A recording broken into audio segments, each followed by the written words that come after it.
Hey, my name is Dan Pontefract. Thanks for tuning in. Now, you're a leader. You're a leader of people, teams, maybe even an organization. Are you selling the wrong substance?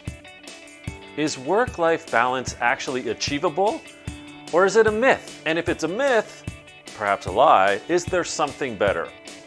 Well, I think I found that something better. You see, imagine work and life plotted on an X and Y axis for a second here, right?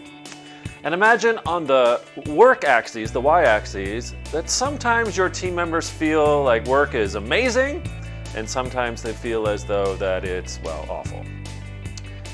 Now there's also life. Life comes into our work and work comes into our lives, right? It's non-negotiable. Sometimes life feels clear, and sometimes it can be confusing. That is brought into our work life. So as a leader, what happens to the team members? What happens to you? Well, if work isn't going so well and life isn't going so well, don't you think that we're in need for a renewal? That's persona number one. Persona number two is, well, if work isn't going so well but life feels pretty good, don't you feel the team member and maybe you will be a bit stunted?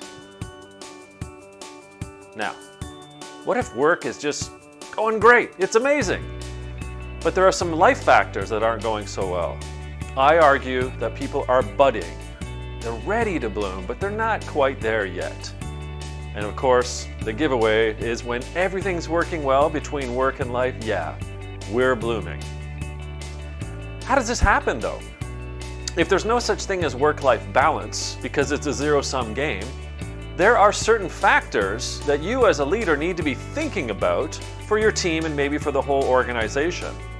There are 6 work factors that I've discovered that help people bloom. But in concert, there have to be 6 life factors, kind of like character developing, self-development factors. And when put together, when 5 or 6 of each of the work and the life factors are in fact working, that's when we bloom. But any other combination puts us in one of the other 3 personas. And that, as a leader, is what I hope you're thinking about. Because work-life balance is not possible. But work-life bloom is. And that's the basis of my 5th and next book, Work-Life Bloom: How to Nurture a Team That Flourishes. Now, are you curious a little bit about this? How about you take an assessment? How about you get your team to take an assessment? It's free. The Work-Life Bloom assessment basically asks those questions that I asked 10,000 people across the world when I was building and researching this book. What are the factors in work and life that allow someone to bloom? And are you there? Or are you one of the other 3 personas? Stunted, budding, or renewal? Go ahead. Take the assessment. It's free. I want you to. Find out what you're at and maybe get your team to do it as well. There is a better answer than work-life balance. And I believe, through my research, it's work-life bloom.